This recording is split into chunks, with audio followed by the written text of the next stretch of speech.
Share screen, white board ready. White board आ गया।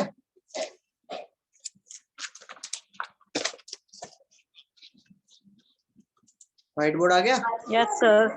चलो पढ़ते हैं। तो आ देखो गया सर। बेसिक तो हमने कर लिया था इंडियन लॉजिक का, उसी का थोड़ा सा एडवांस लेवल पे चलते हैं।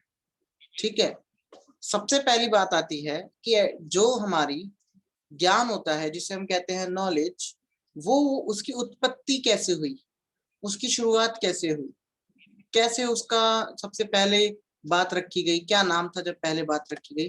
तो सबसे पहला पॉइंट वही बताएंगे। सबसे पहले जो इसका क्या हुआ, इसका जन्म हुआ, तो इसको हम कहते हैं जनना। क्या कहते हैं, क्या कहते हैं बताओ? जनना मतलब उत्पत्ति। ठीक है, उत्पत्ति हुई इसकी, किसकी उत्पत्ति हुई? हमारे नॉलेज की, कि भाई हाँ हमें देखना चाहिए कि क्या है चीज है, कैसी है। तो उसकी उत्पत्ति हुई सबसे पहले, तो उसकी उत्पत्ति को हम क्या कहते हैं? जना। ठीक है, उस उत्पत्ति को हम कहते हैं जना। अब ये जो जना है, ये जो जना है अभी हम पढ़ेंगे, इस जने को क्या होता है, जने का मतलब क्या है अगर इंग्लिश में बात करें। एक्चुअल में क्या होता है, इंडियन लॉजिक कुछ नहीं है, हमारी संस्कृत से आए हुए वर्ड्स है सारे। ठीक है, और संस्कृत से आए हुए जो हमारे वर्ड होते हैं, उन वर्ड्स को जब हम इंग्लिश में लिख देते हैं तो वो हमारे इंडियन लॉजिक में होता है। तो सबसे पहला आता है जना। जना मतलब होता है नॉलेज, नॉलेज की उत्पत्ति। ठीक है, पहला पॉइंट क्लियर। ये तो मंदिर में चढ़ा के है। ठीक है जी, यहाँ तक क्लियर है? Yes sir, yes sir. ठीक है, जो ये संस्कृत का वर्ड है जिससे ये आया है, उस संस्कृत के वर्ड का नाम है जना धातु। ठीक, यहाँ तक क्लियर। Yes sir. अब जब जना आता है, जना मतलब होता है नॉलेज। तो नॉलेज की जब हम बात करते हैं तो नॉलेज कितने तरह की होती है? नॉलेज होती है दो तरह की। ठीक है, कौन कौन सी? एक नॉलेज होगी जो बिल्कुल सही होगी, ट्रू नॉलेज। ठीक है, एक नॉलेज होगी जो गलत होगी, फॉल्स नॉलेज। क्लियर। अब इसको क्या कहते हैं? इसको कहते हैं प्रत्यय, और इसको कहते हैं प्रमा और अप्रमा। ये आया प्रमा और अप्रमा। हाँ अरे यार ये क्या हो गया? प्रमा और अप्रमा। ठीक है जी। अब प्रमा मतलब सही नॉलेज, ट्रू नॉलेज। अप्रमा मतलब फॉल्स नॉलेज। ठीक, या तो सही होगी या गलत होगी। सही है तो प्रमा, गलत है तो अप्रमा। ठीक, यहाँ तक समझ आ रहा सब? Yes sir. अब आगे आते हैं। जब हम आगे बढ़ते हैं तो आगे हमारे पास आता है, अभी जो प्रमा है, प्रमा मतलब ट्रू नॉलेज। ट्रू नॉलेज किस तरह से बनती है, कैसे इसके पार्ट आते हैं, तो इसके फर्दर ही डिवाइड होता है तीन कैटेगरी में। ठीक है, कौन कौन सी तीन कैटेगरी है? सबसे पहले आता है परमाता, बिल्कुल शुरू से बता रहे हैं। दूसरा आता है प्रमेय और तीसरा आता है परमाता। प्रमेय और फिर आता है प्रमाण। प्रमाण आपको पता ही है, जो हमने 6 पढ़े थे। ठीक है, प्रमाण का मतलब होता है स्टडी ऑफ नॉलेज। ठीक है, हमें नॉलेज मिलेगी कैसे? Study of knowledge is called प्रमाण। अब ये जो 3 चीज है, इनमें जो बाकी 2 चीज है उसका मतलब बताते हैं। प्रमाता क्या है? परमाता, परमाता एक तरह से आपने एक भजन सुना है माता का, कि पूत का कुपूत सुना है लेकिन माता सुनी ना कुमाता, है ना? वैसे ही लिंक करो। परमाता मतलब, परमाता मतलब उधर जाके बात हुई। परमाता मतलब, परमाता, तो बैकग्राउंड में आवाज आ रही है पीछे से? आ रही है? परमाता मतलब होता है, परमाता मतलब होता है वो पर्सन, जिस पर्सन के पास ज्ञान है। ठीक है, जो पर्सन वो ज्ञान हमें बता रहा है, दैट इज कॉल्ड परमाता। ठीक है, ज्ञान जिसके पास है। ठीक, प्रमेय क्या होता है? जिस ज्ञान की वो बात कर रहा है, द नॉलेज। जो ज्ञान की वो बात कर रहा है, जो हमें वो ज्ञान दे रहा है, डेट इज कॉल्ड नॉलेज। ठीक है जी। और प्रमाण क्या होते हैं? नॉलेज के वे, स्टडी ऑफ नॉलेज, जो 6 तरह के होते हैं जो आपने पढ़े हैं। प्रत्यक्ष प्रमाण, प्रत्यक्ष अनुमान, उपमान, अर्थापत्ति, अनुपलब्धि, शब्द। ठीक है, अब बताओ ये चीज समझ आ गई? दोबारा से बोलता हूँ। सबसे पहले आता है नॉलेज। नॉलेज को हम कहते हैं जना, जनाना, या फिर जना कहते हैं उसको, ज्ञान कहते हैं। ठीक है, मतलब इसका शुरुआत कहाँ से हुई। फिर उसके बाद ये जना धातु से आई थी। ये 2 तरह की होती है, या तो सही या गलत। सही हुई तो प्रमा, गलत हुई तो अप्रमा। इसके बाद जब सही है तो सही के 3 पार्ट होते हैं। कौन कौन से? सही पहला आता है कि किस इंसान ने बोली, तो प्रमाता, जिस इंसान ने बोली। क्या बोला? प्रमेय, जो उसने बोला। किस बेस पे बोला? वो प्रमाण के बेस पे बोला। अब चीज क्लियर होगी ये चारों। ठीक है, पहले धीरे धीरे समझाऊंगा फिर रिपीट कर दूंगा फास्ट। क्लियर यहाँ तक? Yes Yes, sir. sir. लिख लिया सबने? लिख लो इसको, फिर आगे बताते हैं। ये अपने नोट्स है नए नए, उस नोट्स को बता रहा हूँ मैं तुम्हें, थोड़ा एडवांस लेवल के। अभी हमने बेसिक में ये सब चीजें नहीं पढ़ी थी। धीरे धीरे थोड़ा और गहराई में जाएंगे, डीप स्टडी करेंगे, तो ये पॉइंट्स आपके पास निकल के आएंगे। ठीक है, चाहे तो तुम यहाँ से सीख लेना, नहीं तो वहां से चाहो वहां से सीख लेना। वैसे यहीं से सीख लेना, मैं बता दूंगा शॉर्ट में, क्योंकि मैं करीब करीब मानो 2-2.5 घंटे 3 घंटे की पूरी नॉलेज को समझ के उसके शॉर्ट नोट बना रहा हूँ, और आपको सिर्फ और सिर्फ वो समझा रहा हूँ जो शॉर्ट नोट में समझाएंगे, मेन मेन पॉइंट्स। ठीक है, इसीलिए क्रक्स बता रहा हूँ, इसीलिए ये वाला शॉर्ट में निपटा देंगे। क्लियर हो गया ये? Yes, sir. Yes sir. Rough कर दूं? अब आगे आते हैं। अब इसके बाद अगला हमने पढ़ा क्या? प्रत्यक्ष। ये तो तुम लोगों ने पढ़ा था। प्रत्यक्ष को हम क्या कहते हैं? प्रत्यक्ष इज डिवाइडेड बाय प्रति प्लस अक्ष। प्रति, प्रति प्लस अक्ष, मतलब अक्षा क्या होता है? आंखों देखी। ठीक है, प्रत्यक्ष हो गया मतलब आंखों से जो देख के आपने भरोसा किया, दैट इज कॉल्ड प्रत्यक्ष। ठीक है, यहां तक क्लियर? बोलो। Yes sir. Yes, sir. अब आगे बढ़ते हैं। प्रत्यक्ष हमारे, अगर हम गौतम बुद्ध की बात करें, गौतम बुद्ध ने प्रत्यक्ष को 3 भागों में बांटा है। गौतम बुद्ध ने प्रत्यक्ष को 3 भागों में बांटा है। फिर से कौन कौन से 3 भाग है? पहला भाग है आपका, थोड़ा अजीब अजीब से नाम लगेंगे आपको, अव्यापदेश्य।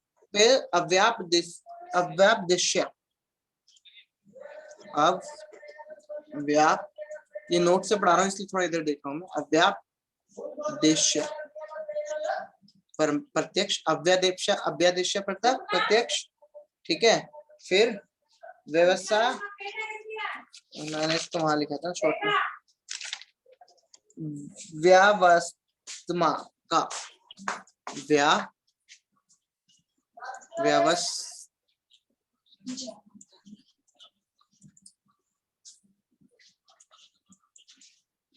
अरे आजा, रुक जाओ, ठीक से लिखते।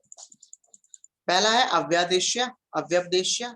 ठीक है, फिर है व्यवस्थमका,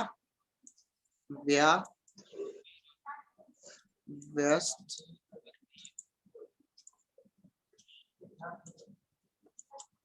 स्पेलिंग बताया तो तुम लोग लिख लो, VYA। ठीक है, VYAVASTMAKA।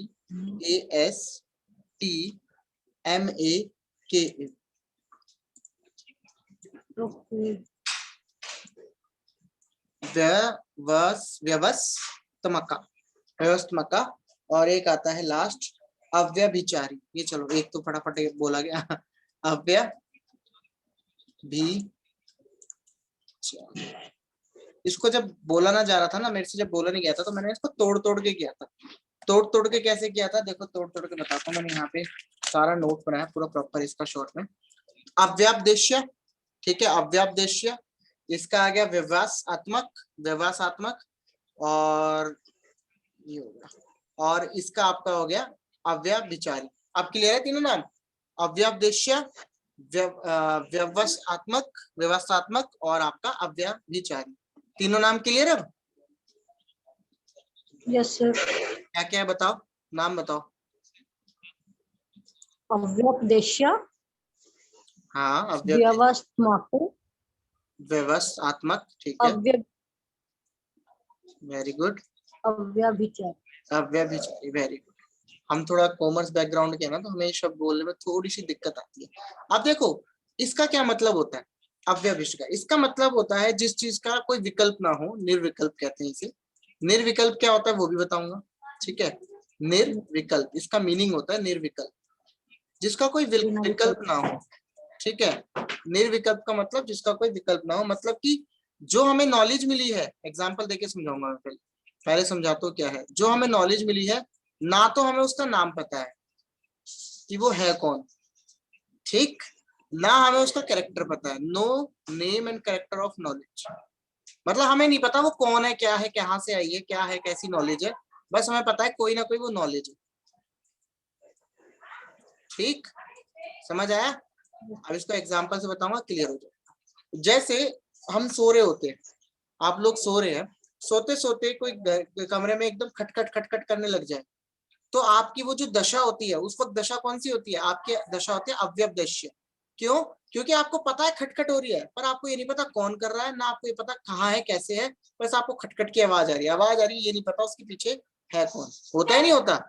या फिर एक और एग्जाम्पल ले लो, आप रात को सोने जा रहे हो, एकदम से डीजे चलने की आवाज आ रही है, आपको पता ही नहीं चला शादी किसके घर में हो रही है, तो आपको नॉलेज तो मिल रही है, आपको सुनाई तो दे रहा है, सब कुछ सीखने को तो मिल रहा है, लेकिन समझ नहीं आ रहा वो चीज है कहाँ से, कहाँ उसका बैकग्राउंड है, कहाँ से हम उसको सीख रहे हैं, कहाँ से हमारे को वो नॉलेज आ रही है। ना नाम पता है, ना कैरेक्टर पता है, बस ये पता है कि वो कोई नॉलेज आ रही है, तो डेट इज कॉल्ड अव्यवदेश। क्लियर? अब अगला आता है व्यवसात्मक। व्यवसात्मक क्या होता है, जैसे ही निर्विकल्प है, ये जस्ट इसका उल्टा है, यहाँ पे सब विकल्प आ जाता है। मतलब आपको नाम पता है, चीज क्या हो रही है, और आपको कैरेक्टर भी पता है, सर्व विकल्प इसलिए इसे कहते हैं, यानी कि आपको पता है। इसको देखो, नॉलेज ऑफ नेम, या फिर एक नो, आप जानते हो, द नेम, इसको कलर चेंज कर देते हैं, know the name and character of knowledge. अब आपको ये पता चल गया, जैसे कि अभी तक मैं कह रहा था, आपको गेट पे कोई खटखटा रहा है, आपको समझ नहीं आ रहा कि ये कौन है, कैसे है, आपने उठ के देखा तो आपको दिख गया कि आपका छोटा भाई है। अब क्या हुआ, आपको नाम भी पता है, कैरेक्टर भी पता है, और यही पता है ये खटखटा रहा था। तो नॉलेज का नाम और कैरेक्टर जब पता हो, सारे विकल्प आपके सामने, डेट इज कॉल्ड सर्व विकल्प, ठीक। जहाँ पे कोई विकल्प ना हो, निर्विकल्प यानी अव्यवदेश्य, जहाँ पे सारे विकल्प हो यानी व्यवसात्मक। यहाँ तक क्लियर?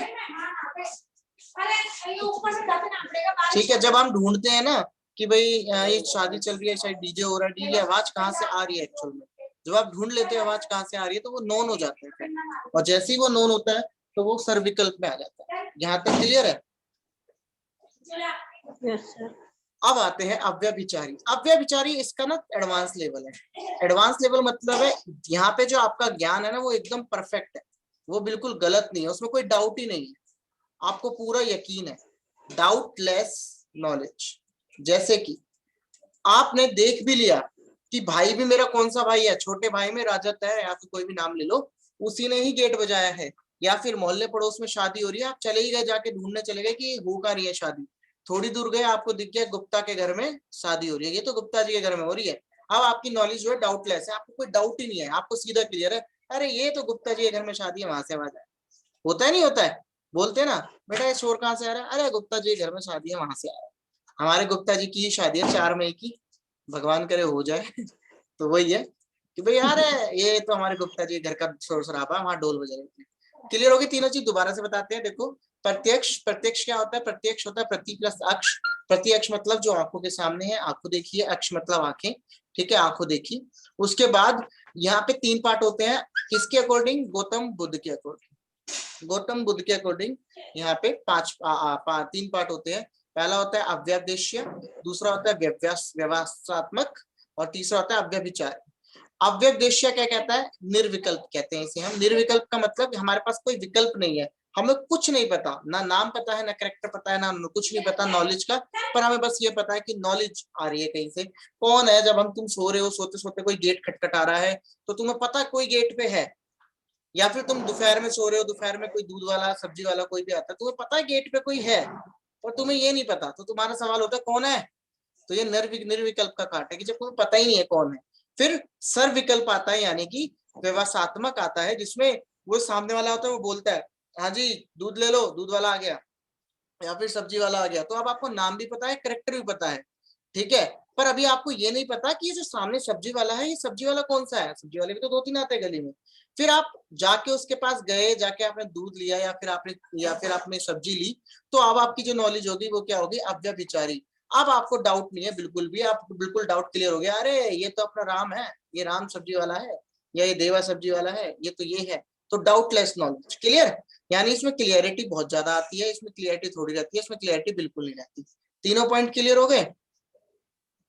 Yes sir. लिख लो इन तीनों को। लिखिए। वेरी गुड, बहुत बढ़िया। अब आगे बढ़े। अच्छा, क्लियर कर दूं सारा? दीपाली जी आपको समझ आया क्या है? हमने जो पढ़ा हुआ था ना, उसकी थोड़ी डीप स्टडी में गया। प्रत्यक्ष के 3 पार्ट होते हैं, कौन कौन से? अव्यादेश्य, व्यवसात्मक और अव्यभिचारी। अव्यवदेश्य जो होता है उसको हम कहते हैं निर्विकल्प, उसका मीनिंग होता है निर्विकल्प इंग्लिश में बोले तो, जहाँ पे हमें कैरेक्टर या नॉलेज या नेम के बारे में, मतलब नॉलेज के बारे में कैरेक्टर और नेम ना पता हो। गेट पे कोई है, कौन है, कहाँ है, कैसे, हमें नहीं पता, दैट इज कॉल्ड अव्यवदेश्य। सर्वविकल्प, जब आपको पता है कि गेट पे दूध वाला है, तो नोन है नाम और कैरेक्टर, तो हो गया आपका व्यवसात्मक। फिर आपने जाके देखा तो एक्चुअल में वो दूध वाला कौन सा दूध वाला है, आप बिल्कुल डाउट नहीं है, 100% क्लियरिटी है, दैट इज कॉल्ड अव्यभिचारी। ठीक है, clear Deepali? Yes sir. Clear है सारा? ओके, लिख लिया आपने? हाँ सर। चलो अब देखो, ये तो आपका मैंने बता दिया शॉर्ट निकाल लिया सर। ओके, ये तो हमारा हो गया गौतम बुद्ध के अकॉर्डिंग। अब एक बहुत फेमस आचार्य जी थे, उन्होंने भी प्रत्यक्ष को डिफाइन किया था। प्रत्यक्ष मतलब होता है परसेप्शन, ये ध्यान रखना कहीं तुम इंग्लिश भूल जाओ। तो प्रत्यक्ष का मतलब होता है परसेप्शन, ठीक है। तो उन्होंने भी एक बात बोली थी इसके बारे में। अभी तक हमने पढ़ा ये 3 तरह का होता है, इन्होंने भी अलग तरीके से बांटा था, ठीक है। ये कौन थे आचार्य? इन आचार्य का नाम था हमारा एक मिनट देखता हूँ कहाँ लिखा मैंने नाम। कहाँ गया आचार्य?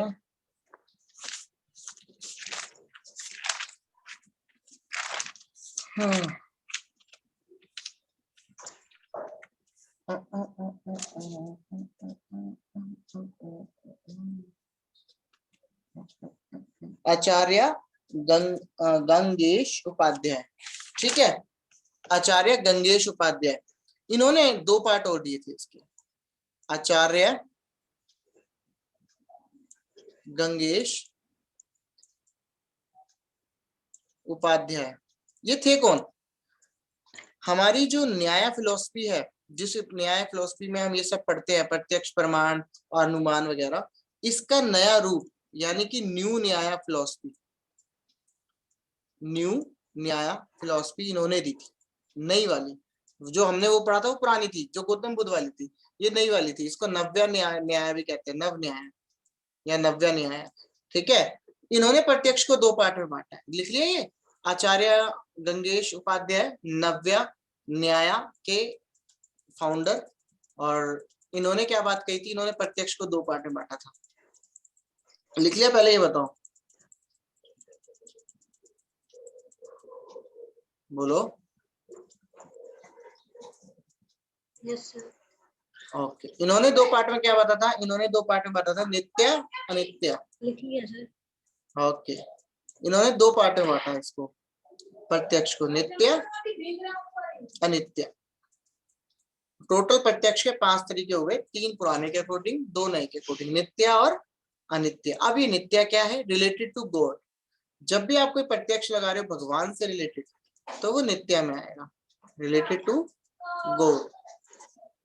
अनित्य रिलेटेड टू ह्यूमन, जो हमारे इंसानों से रिलेट करेगा, रिलेटेड टू ह्यूमन। ये लिख लो पहले, फिर इसमें और गहराई में जाएंगे, थोड़ा डीप, फिर थोड़ा और डीप, फिर थोड़ा और डीप, थोड़ा थोड़ा थोड़ा करके बहुत डीप। लिख लिया? अनित्य रिलेटेड टू ह्यूमन फिलॉसफी, नित्य related to God philosophy. Clear? Sir. लिख लिया तो बताओ, फिर क्लियर करूं, क्योंकि आगे जाके फिर अनित्य भी दो पार्ट में बटेगा, ठीक है। और अनित्य का दूसरा पार्ट जो है या पहला पार्ट जो है, ये भी दोबारा से सब पार्ट में बटेंगे। इसलिए इसका नोट ना बिल्कुल सीरियल वाइज बनाना, सीरीज से बनाना। मिटो दो इसे। ओके, आ जाओ। हाँ सर। ठीक है, एक तरफ हो गया नित्य, एक तरफ हो गया अनित्य। अब हम अनित्य को बांटते हैं। अनित्य हमने बोला रिलेटेड टू ह्यूमन। ये दो पार्ट में बढ़ता है। कौन से दो पार्ट में? वही दो पार्ट जो भी आपने थोड़ी देर पहले पढ़े थे। कौन कौन से? निर्विकल्प और सर्विकल्प। घूम फिर के वही चीज आई है, निर्विकल्प, और यहीं पे लिख देता हूँ क्योंकि ये फिर बटेगा पार्ट में। निर्विकल्प और सर्विकल्प, यहां तक तो पता ही है तुम्हें, निर्विकल्प क्या होता है, सर्विकल्प क्या होता है, ठीक है। अब जो से सर्विकल्प है, ये फिर से दो पार्ट में बंटता है। ये फिर से दो पार्ट में बंटता है। कौन कौन से दो पार्ट में बंटता है सर्विकल्प? एक आता है आपका लौकिक और अलौकिक।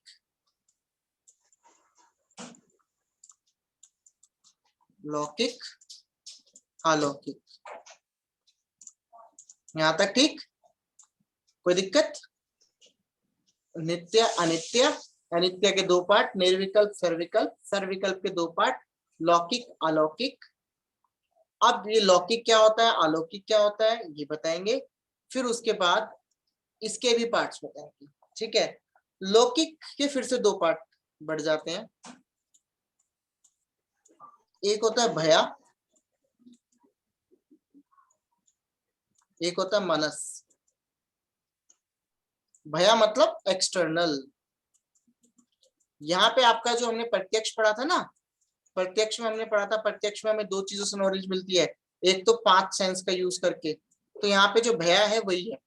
भया मतलब एक्सटर्नल सेंसेस, यानी पांच सेंस का यूज करके, ठीक है। फिर आता है मनस। मनस का क्या होता है, यानी माइंड, दिमाग से, जो हम दिमाग से चीज। लौकिक होता है जो चीज पे आप देख के भरोसा करते हो, लौकिक काम करते हो, ठीक है। जो सामान्य है लौकिक होता है, सबके सामने होता है और आप उसको देखते हो दो तरीके से। या तो आप अपनी पांच सेंस से कोई नॉलेज ले रहे हो, या फिर अपने माइंड से नॉलेज ले रहे हो। दोनों ही लौकिक के पार्ट है। यहाँ तक क्लियर है? Yes sir. अब अलौकिक के फिर से सब कैटेगरी आती है अलौकिक की, जिसको तीन तरह की कहते हैं। अलौकिक मतलब क्या होता है?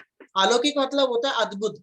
कभी कभार ऐसी चीज होती है जैसे हम चमत्कार कहते हैं, तो हम उसको क्या कहते हैं? अद्भुत, अविश्वसनीय और अलौकिक कहते नहीं कहते? अद्भुत, अविश्वसनीय और अलौकिक, है ना। Yes sir. तो इसके तीन पार्ट होते हैं, एक, दो, और यहाँ पे रखते हैं तीसरा। सबसे पहला पार्ट जो होता है वो आपका होता है सामान्य लक्षणा। सामान्य लक्षण, जो सामान्य है, सिंपल है, सामान्य लक्षणा।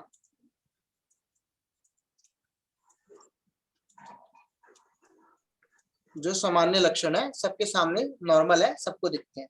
फिर आपका आता है वही जो हम शुरू में कर रहे थे, घुमा फिरा के एक ही चीजों से मैच करता है।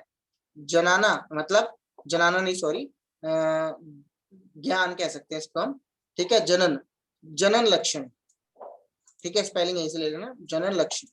और एक आता है जो बिल्कुल एडवांस लेवल होता है, जब आप योगी बन जाते हो, जब जो सब मोह माया छोड़ देते हैं, उसको कहते हैं योगजा लक्षण।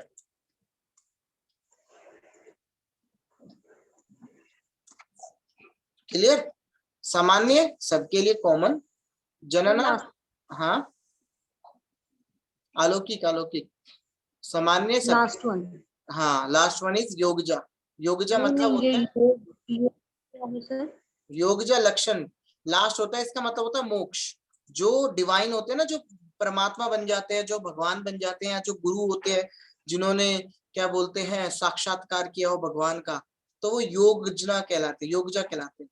जैसे कि हमारे गौतम बुद्ध, ठीक है, गौतम बुद्ध ने क्या किया था, मोक्ष को प्राप्ति की थी, योगजा, ठीक है। ऐसे ही कोई भी व्यक्ति जो डिवाइन सोल बन जाता है, यानी एक परमात्मा बन जाता है, डिवाइन सोल बन जाता है, परमात्मा बन जाता है, तो वो आपका योगजा होता है। ये लास्ट स्टेप होता है अलौकिक का। ठीक है, मेन ये कह सकते हैं हम सारी दुनिया का, जब हम ये करते हैं इंडियन लॉजिक, अगर इसको फॉलो करेंगे तो आखिरी स्टेप यही होता है कि हमें योगजा में जाना है, मोक्ष प्राप्त करना है। तो डिवाइन सोल योगजा is the last point of अलौकिक। पहला होता है सामान्य, कि भाई सामान्य लोग सबके सामने हो रहा है लेकिन जो चमत्कार सा हुआ है। फिर होता है आपका जनना, जिसमें आप बात करते हैं जनना लक्षण में, जो अभी हमने बात करी थी कि इसमें क्या होता है जनना लक्षण में, आपको यहाँ का मीनिंग जो है थोड़ा सा डिफरेंट हो जाता है। जैसे कि मैं आपको बोलता हूं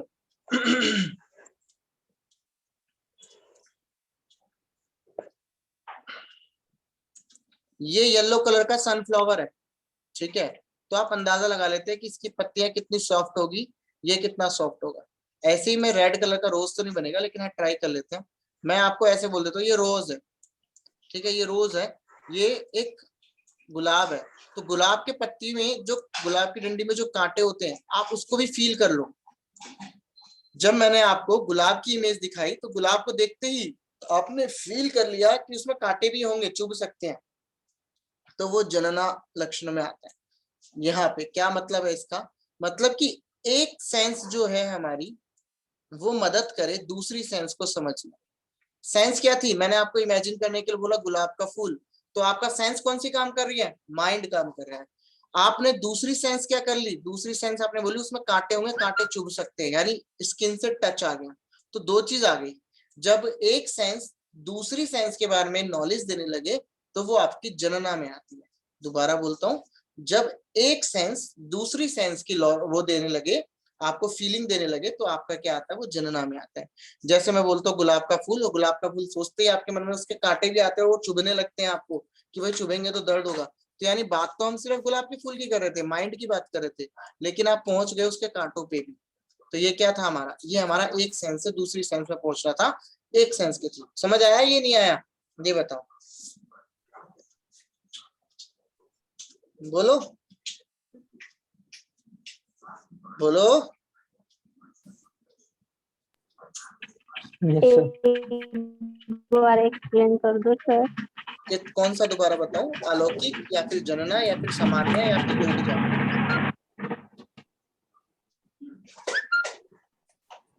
बताओ कौन सा एक्सप्लेन करना है? मान्य जना एक बार एक्सप्लेन कर दो।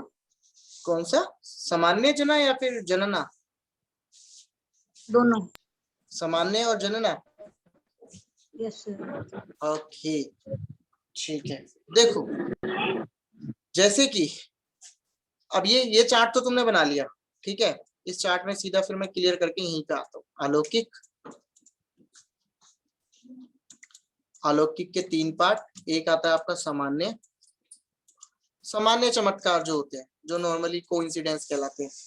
तो सामान्य का तो सीधा मतलब ही हो गया कोइंसिडेंस, ठीक है जी, जो आपकी लाइफ में होते रहते हैं कि कोइंसिडेंसली आप बच गए या कोइंसिडेंसली कुछ हो गया, वो सब चीजें। हाँ ठीक है, सामान्य लक्षण। दूसरा आता है जनना, जनना जिसे हम कहते हैं जनना लक्षण। जनना लक्षण क्या कहता है, जनना लक्षण कहता है आप वन सेंस का यूज करते हो और आपको फीलिंग आ जाती है या नॉलेज मिल जाती है दूसरे सेंस की भी, ऑटोमेटिकली आपको फीलिंग मिल जाती है, या फिर आपको एक दूसरी सेंस जो है उसका ऑटोमेटिकली आपको फील आ जाता है, तो वो आपका जनना में आता है। इसका एग्जाम्पल के साथ अभी बताएंगे। तीसरा आपका आता है योगजा। योगजा मतलब आखिरी स्टेप, मतलब डिवाइन सोल, परमात्मा बनने का मतलब ही है। यहाँ पे आपको परमात्मा बनना है। ये वो हो गया जिनको मोक्ष प्राप्त हो गया, जिनको जिंदगी का सार समझ आ गया, किसी भी चीज से मोह माया छूट गई, तो ये योगजा का पार्ट में आता है। अब जनना लक्ष्य है जो डाउटफुल है, सामान्य तो समझ आ गया होगा। सामान्य मतलब एक तरह से जो आपका कोइंसिडेंस होता है नॉर्मल लाइफ में, ठीक है। जनना में क्या होता है, जनना लक्षण में वो होता है जहाँ पे आपकी सेंस या फिर फीलिंग काम करती है एक सेंस की दूसरे सेंस में। जैसे मैंने अभी आपको जो एग्जांपल दिया उसी को दोबारा लेता हूँ, फिर दूसरा एग्जांपल लेता हूँ। रेड कलर आ जाओ। मैं बोलता हूँ रोड इज रोज कह रहा हूँ, रोड कह रहा हूँ, rose is rose, rose is red. मैंने आपको कहा रोज जो है वो रेड होते हैं। तो किसी किसी के मन में ये भी आ गया रोज में तो कांटे भी होते हैं, कांटे तो चुभेंगे भी, और चुभेंगे तो दर्द भी होगा। तो बात मैं सिर्फ किसकी कर रहा था, एक इमेजिन करने की, रोज की। तो आपने पूरी इमेज बना ली रोज की, उसमें आपने उसके कांटे भी इमेजिन कर लिए और कांटों से होने वाला दर्द भी फील कर लिया। यानी आपको सेंस एक यूज करनी थी, इमेजिनेशन वाली, इंटरनल सेंस, जिसे हम कहते हैं भया के बाद जो था मनस, मनस सेंस आपने यूज करनी थी, इमेजिन करना था, लेकिन उस इमेजिनेशन में ही आप उसको फील भी कर गए, तो वो चीज होगी। जैसे एक और एग्जांपल देते हैं, थोड़ा सा एक लेवल पे जाते हैं। कभी हम एग्जांपल दे रहे होते हैं, ठीक है, एग्जांपल देते देते हम कहीं और इमेजिनेशन में पहुंचा देते हैं। जैसे बोलते हैं खाना खाते हुए अजीबोगरीब बातें नहीं करते। अब आपने मान लो, आपने, आपकी सब्जी है, ठीक है, खाने की सब्जी है, सब्जी में कड़ी पकौड़ा है, ठीक है, कड़ी पकौड़ा है। तो आपने कई बार सुना होगा कड़ी पकौड़े पे कमेंट सुनते हुए, क्या कमेंट है वो आप लोगों को पता है। तो आप जैसे ही वो कमेंट सुनते हैं, कहीं ना कहीं आप इमेजिन कर लेते हैं उस चीज को, जो चीज का कमेंट चल रहा होता है, और आपको एकदम से आता है छी, क्या बोल रहे हैं, होता ही नहीं होता। तो ये क्या है, आपको सामने एक सेंस है, लेकिन आप इस सेंस से दूसरी सेंस पे पहुंच रहे हो, और दूसरी सेंस में आप क्या कर रहे हो, कहीं ना कहीं उसकी फीलिंग ले चुके हो। ठीक है, ऐसे ही अगर कोई बोलता है कि यार तेरे घर के पास तो कोई गंदा नाला पड़ता है, तो लोग उसको फील करने लगते हैं कि वहां से स्मेल भी आती होगी। या तेरे घर के पास तो कूड़ा पड़ा है, तो कूड़े से फील आता है कि वहां पे बदबू आती होगी। तो कहीं ना कहीं एक सेंस से दूसरे सेंस में पहुंचना। जैसे मैं कहता हूँ जो सेब होते हैं वो लाल होते हैं, तो आप ऑटोमेटिकली अंदाजा लगाते हो लाल सेब मीठे भी होते हैं, है ना। तो ये क्या है, मैंने तो आपको सिर्फ एक बोला था, आप ऑटोमेटिकली दूसरा लगा गए। ठीक है, ऐसे ही मैं कुछ और बोलता हूँ कि भाई आपका तरबूज जो होता है वो लाल होता है, आप अंदाजा लगाते हैं जितना लाल होगा उतना मीठा होगा।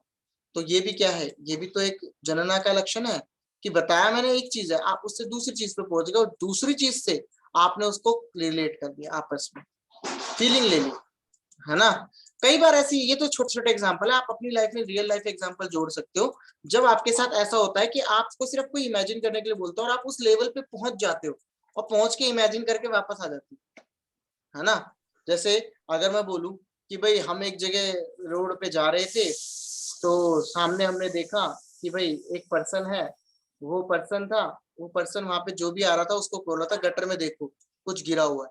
जैसे ही कोई गटर में देखता था वो लात मार देता था सीधा, ठीक है, वो बोलता था 25 26 और लात मार देता था। तो आपने इमेजिन कर लिया कि उस रोड पे ऐसे कैसे करके एक पर्सन खड़ा होगा, वो ऐसे करके लात मार रहा होगा, वो गिर रहा होगा। तो एक सेंस से दूसरी सेंस पे पहुंच गया आप एकदम समझ भी गए कितना गहरा होगा ये। कहीं ना कहीं आप एक सेंस से दूसरी सेंस पे जब पहुंच जाते हो तो आपका क्या होता है, वो आपका जनना लक्षण आता है। अब मेरे ख्याल से समझ आ गया होगा।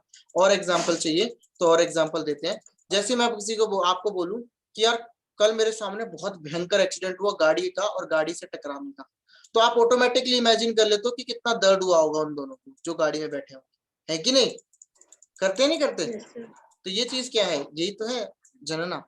और सामान्य हो गया कोइंसिडेंस लॉजिकली, और योजना हो गया मोक्ष। तीनों चीज समझ आ गई। Yes sir. बस यही चीज समझानी थी, थोड़ा आज के लिए इतना ही काफी है। इसके Yes, बाद sir. हाँ ये लिख लो। इसके बाद सेम चीज, ऐसी सेम चीज हमारी अनुमान के लिए भी है। अनुमान में भी ऐसी काफी सारी कहानियां हैं, तो उसको पढ़ेंगे जैसे जैसे आगे बढ़ेंगे। ठीक है, इस चीज को खत्म कर लेंगे। ये अच्छे टॉपिक्स हैं। ये टॉपिक ऐसे है, अगर आपके सामने कल को क्वेश्चन आ जाए कि व्हाट इज सामान्य लक्षण अलौकिक, तो आप पहचान ही नहीं पा सकते। कभी कभी क्वेश्चन आ जाते हैं कि भाई ये बताओ ये क्या है इंडियन लॉजिक के हिसाब से, तो आपको समझने में आसानी हो जाती है। ठीक है ना, चलिए इसको उतार लो। और इसको उतारना के बाद ना, जब आप आपने एक एक करके उतार लिया हो, तो जैसे मैंने इसको फिर फाइनली एक कंक्लूजन में बना दिया था जो रिवीजन के टाइम पे काम आएगा, वो मैं आपको दिखा देता हूँ, तुम्हें शायद समझ आ जाए ना आए रेटिंग की वजह से। फिर मैंने ना इसको फाइनली ऐसे बना लिया था कि मैंने ऊपर लिख दिया जनना। जनना के दो तरीके लिख दिए, एक ट्रू नॉलेज एक फॉल्स नॉलेज। ट्रू को लिख दिया प्रमा, उसको लिख दिया अप्रमा। फिर नीचे आया मैंने लिखा प्रत्यक्ष। प्रत्यक्ष किसका पार्ट है, प्रति प्लस अक्ष। फिर मैंने उसको बांट दिया 3 पार्ट में। कौन कौन से 3 पार्ट थे इसके, एक था अव्यभिचारी लास्ट वाला, एक था आपका अव्यदेश्य, एक था व्यवसात्मक। अव्यदेश्य क्या था, निर्विकल्प। फिर ये क्या था, ये था सर्विकल्प। फिर ये क्या था, डज नॉट, कोई डाउट नहीं है। फिर थोड़ा नीचे गए, फिर मैंने लिखा नई फिलोसफी के हिसाब से परसेप्शन को क्या कहते हैं। नई फिलोसफी के हिसाब से परसेप्शन 2 तरीके से बढ़ता है, नित्य अनित्य। फिर उसके बाद नित्य क्या होता है, अनित्य क्या होता है। मैंने वो बताया। उसके बाद मैंने नित्य अनित्य फिर से 2 पार्ट में बंटता है। नित्य जो होता है उसका मतलब होता है भगवान से रिलेटेड, अनित्य होता है इंसान से रिलेटेड। फिर वो फिर से 2 पार्ट में बंटता है। कौन कौन से 2 पार्ट में बंटता है? वो बंटता है आपका लौकिक, क्या बोलते हैं, निर्विकल्प और सर्विकल्प। ठीक है, निर्विकल्प और सर्विकल्प। फिर सर्विकल्प के फिर पार्ट होते हैं कि वो सर्विकल्प कितने तरीके का होता है। फिर वो 2 आ गया, लौकिक अलौकिक। फिर लौकिक के कितने पार्ट होते हैं? फिर लौकिक के मैंने 2 पार्ट बताया आपको। ठीक है, फिर अलौकिक के कितने होते हैं? अलौकिक के फिर 3 पार्ट होते हैं। तो ऐसे करके ना पूरा टेबल आ गया, ऐसे ऐसे फिर ऐसे ऐसे फिर ऐसे ऐसे, पूरा टेबल आपके एक पेज पे आ गया। पूरा कंक्लूजन आ गया, रिवीजन के वक्त पढ़ के चले गए, सारा क्लियर हो गया। समझ गए कैसे करना है? Yes. तो इस तरीके से बना के आप नोट्स कर सकते हो। तो जैसे मैंने बनाया आप भी बना सकते हो। प्रमाता क्या होता है, प्रमेय क्या होता है, प्रमाणा क्या होता है, सब चीज आपको क्लियर हो जाएगी। इनमें से कुछ भी क्वेश्चन आएगा फिर आप अटकोगे नहीं तो अटक जाते। ठीक है, ये टॉपिक अच्छे लगे तो मैंने कहा चलो ये करा दें। मैंने कहा फिर डीआई के लिए तो रिदम बनाना पड़ेगा, डीआई रिदम से करेंगे फिर। तो इसलिए आज मैं यही चीज मैंने आपको बता दी। तो समझ आ गया आज का टॉपिक? कैसी रही क्लास बताओ, फीडबैक दे दो। अच्छे थे सर। कुछ नया सीखने को मिला, बहुत कुछ नया सीखने को मिला। बहुत कुछ सर। तो ये बहुत सारा पार्ट था जो एडवांस लेवल पे आ जाता है। तो हमने करा फिर ऐसे हम अनुमान को करेंगे। अनुमान भी 3 तरह के होते हैं। पूर्वत अनुमान होता है, शेषवत अनुमान होता है, फिर उसके बाद तीसरा उसका होता है एक और, पूर्वत 2 होते हैं, पूर्वत और शेषवत। पूर्वत होता है पहले का, शेषवत होता है बाद का। फिर होता है दृष्टि अनुमान, फिर वो दृष्टि अनुमान एक और अलग चीज आती है। ऐसे बहुत सारी चीजें आएंगी, धीरे धीरे हम आगे बढ़ते हैं। ठीक है, चलो आज की क्लास में इतना ही करते हैं। Thank you so much. अगर क्लास पसंद आई तो अपने दोस्तों में शेयर करो वीडियो को, और सब्सक्राइबर बढ़ाओ, जल्दी से जल्दी 1000 कराओ। अभी अटके पड़े हैं, 250 कम है। ठीक है।